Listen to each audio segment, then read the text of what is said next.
अंतिम 50 दिन हमारे पास बचे हैं बच्चों।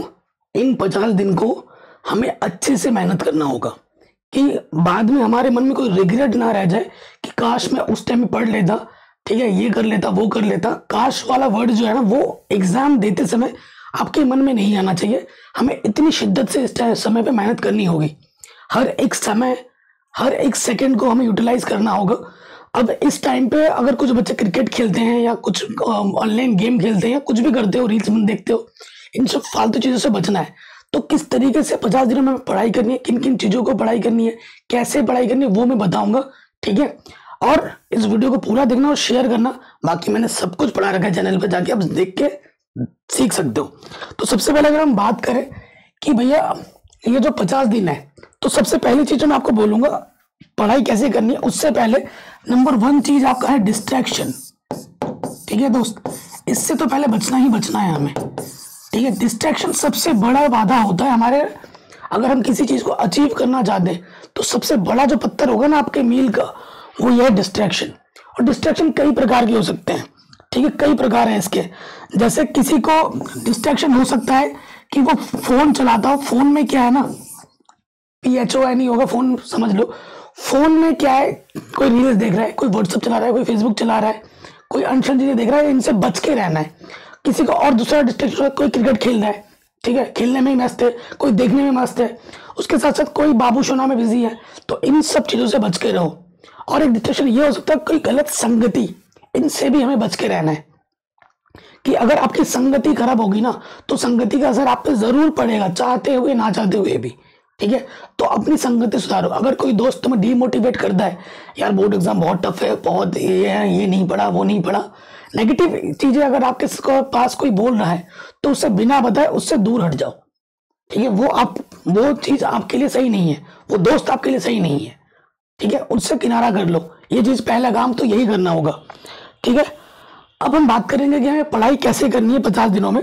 तो सबसे पहले देखो, इस टाइम पे ना सबसे पहले चीज आपको क्या करनी चाहिए, नंबर 1 आपके नोट्स, ठीक है। अब ऐसा समय नहीं है कि पूरा NCERT खोली, लाइन बाय लाइन पढ़ा, ये समय चला गया। अब ये समय हमारे पास नहीं है। अब आपको क्या पढ़नी है, अपने नोट्स उठाने हैं।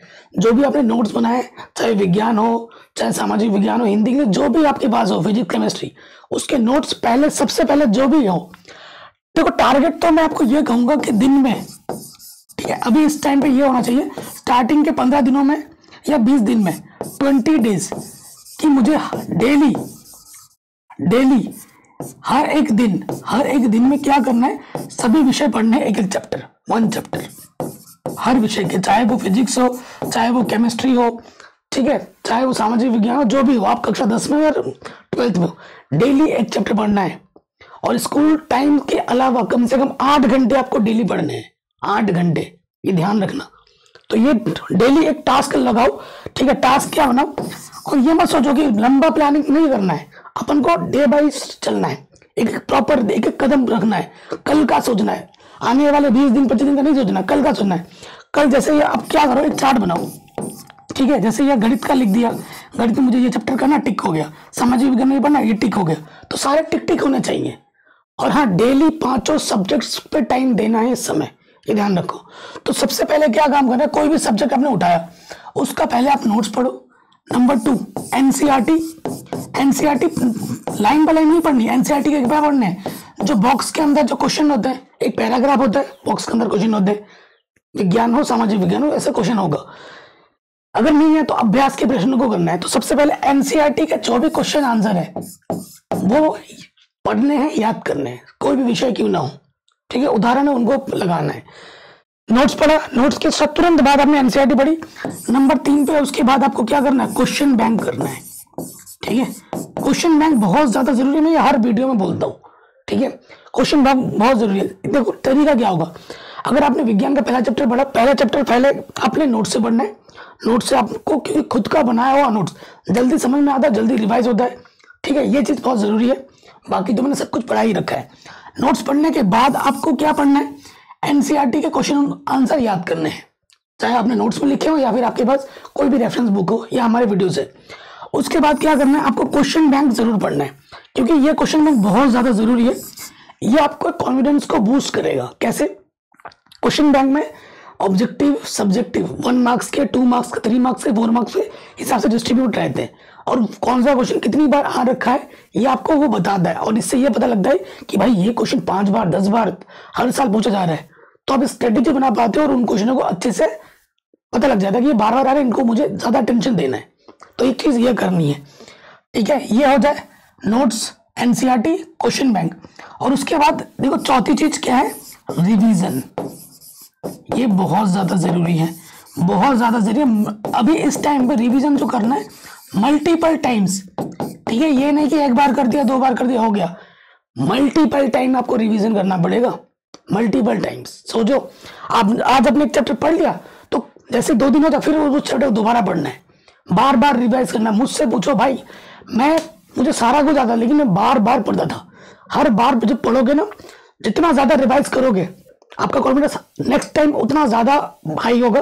और आज अगर कोई चैप्टर आप 20 मिनट में, आधे घंटे में रिवाइज कर रहे हो, तो अगली बार उसे 20 मिनट में रिवाइज कर दोगे, उससे अगली बार 15 मिनट में, उससे अगली बार 10 मिनट में। ठीक है, ये चीज ध्यान रखनी है आपको। अगला काम ये करना है, देखो आप एक चीज समझ लो कि आपको लग सकता है कि कोई चीज आपको इजी लगे, कोई चीज आपको मीडियम लगे और कोई चीज आपको टफ लगे। तो देखो इजी वाले पार्ट पे तो आपको आता ही है, एकदम इजी है।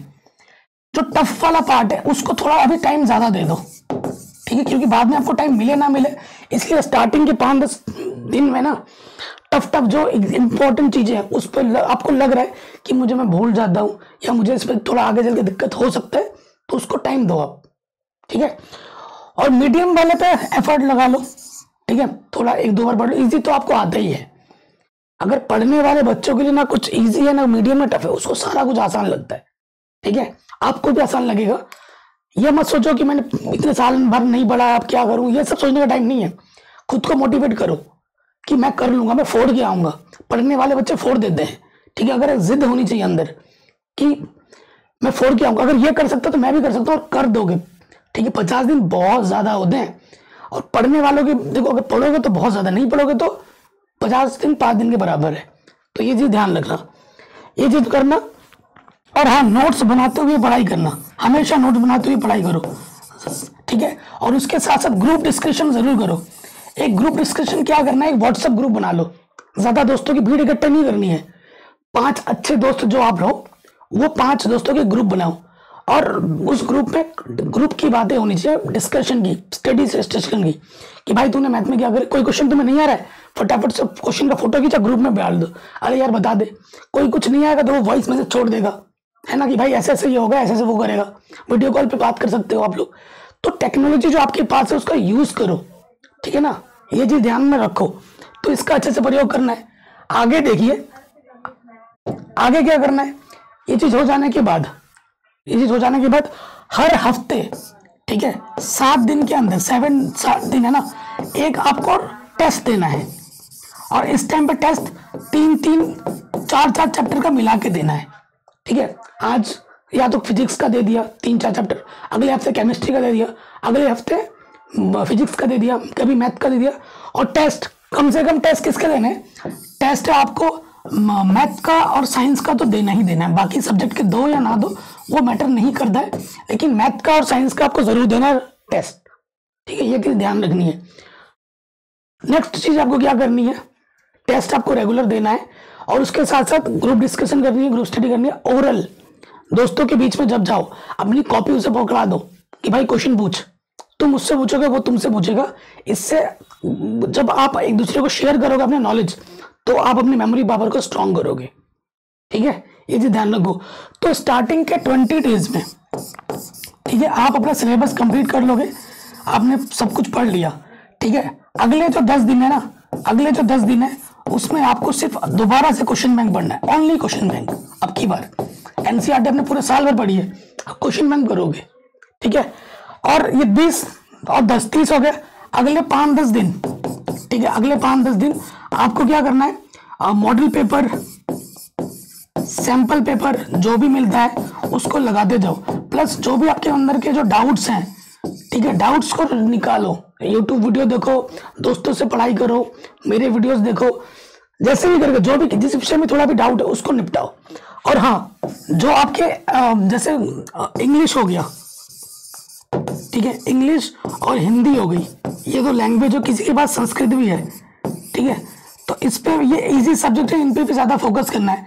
जैसे पत्र लेखन, ऐसे, letters, informal formal, grammar section, literature portion, इस पे लिखते रहो, लिख लिख के याद करो। जो विगत 5 वर्ष, इसके पेपर भी लगा लेते हो ना, पेपर ओनली, सिर्फ पेपर, इंग्लिश के 5 साल के पेपर लगा लो।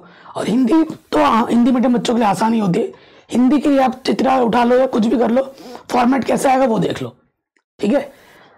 पढ़ाई करोगे, लिख लिख के पढ़ाई करना है। और क्या, और एग्जाम से पहले ना कुछ अच्छे एक ही ब्रांड के पेन खरीद लेना और उसको बार बार लिखते रहना और उसी पेन से चलाते रहना, ठीक है, ये चीज भी बहुत जरूरी है।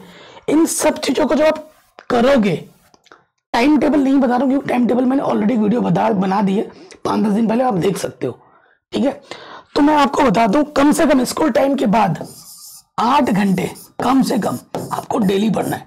आप स्कूल में कितने घंटे पढ़, स्कूल होता है 6 घंटे का, 8 और 6 कितना हो गया, 14। अभी भी आपके पास 10 घंटे बच जाते हैं। 10 घंटे में आप सो सकते हो, ठीक है, सो सकते हो, अपना रेस्ट कर सकते हो, बहुत होता है। 10 घंटा में तो कोई ना सोता ही नहीं है, 5 घंटा 6 घंटा सो जाओगे वही बहुत है, 6 घंटा बहुत है, ज्यादा से ज्यादा 7 घंटे, 3 घंटे फिर भी बच जा रहे हैं। तो मिनिमम स्कूल टाइम को छोड़कर 8 घंटे तो आपको डेली पढ़ने हैं, डेली, ठीक है। और पढ़ने का तरीका मैंने बोल दिया है, पहले उठाओगे खुद के नोट्स, उसके बाद उसी चैप्टर के एनसीईआरटी क्वेश्चन आंसर, उसके बाद आपको क्वेश्चन बैंक लगाना है। क्योंकि मैं बोलता हूँ बच्चों पेपर करो, पेपर बच्चों को मिलता नहीं है, लेकिन पेपर में आए हुए प्रश्न चैप्टर वाइज क्वेश्चन बैंक में होते हैं, इसीलिए मैं ज्यादा बच्चों को बोलता हूँ क्वेश्चन बैंक लगाओ लगाओ लगाओ, वो बहुत ज्यादा जरूरी है हर विषय के लिए, ठीक है। ये चीज, पेपर प्रेजेंटेशन पे ज्यादा ध्यान दो कि एग्जाम में कॉपी कैसे लिखना है, किन चीजों को ध्यान में रखना है, कौन सी गलती नहीं करनी, ये पर मैंने ऑलरेडी बहुत पहले वीडियो बना रखी है, इन चीजों को भी ध्यान में रखना है। डिस्ट्रैक्शन से बचना है, गलत संगति से बचना है, और खुद को हमेशा मोटिवेट करना है। ये नहीं कि आज 2 दिन 3 दिन 4 दिन पढ़ लिया, उसके बाद अरे यार आज रेस्ट मार लेता हूँ, आज दोस्तों के साथ गली मार लेता हूँ, या आज किसी पार्टी में चले जाता हूँ, कल पढ़ लूंगा, परसों पढ़ लूंगा, अभी तो बहुत समय है, एग्जाम से पहले पढ़ लूंगा। ये सब करोगे तो भाई तुम्हारा बेड़ा गर्क होना है, कोई कुछ नहीं कर सकता, ठीक है। तो खुद को मोटिवेट रखो, डेली पढ़ाई करनी है, हर एक सेकंड का यूज करना है। अगर आपको किसी टाइप की वीडियो की जरूरत है तो आप मुझे बोलिए, मैं आपको दूंगा, ठीक है। तो ज्यादा कुछ मैंने आपको जड़ी बूटी नहीं देना है, ना कोई मंत्र फूक के मारना है कि आप पास हो जाओगे, अच्छे नंबर आएंगे। मेहनत आपको करनी है क्योंकि एग्जाम आपको देना है। हम आपको बस यहाँ से गाइड कर सकते हैं, कंटेंट दे सकते हैं, सब विज्ञान हो, गणित हो, सामाजिक विज्ञान, सब कुछ पढ़ा रखा है, 9, 10, 11, 12 सबको पढ़ा रखा है, आप जानते ही हैं। अगर आप चैनल पर नए हैं तो सब्सक्राइब कीजिए, इस वीडियो को जगह शेयर कीजिए, ठीक है। जय हिंद, मिलते हैं आपसे नए वीडियो में।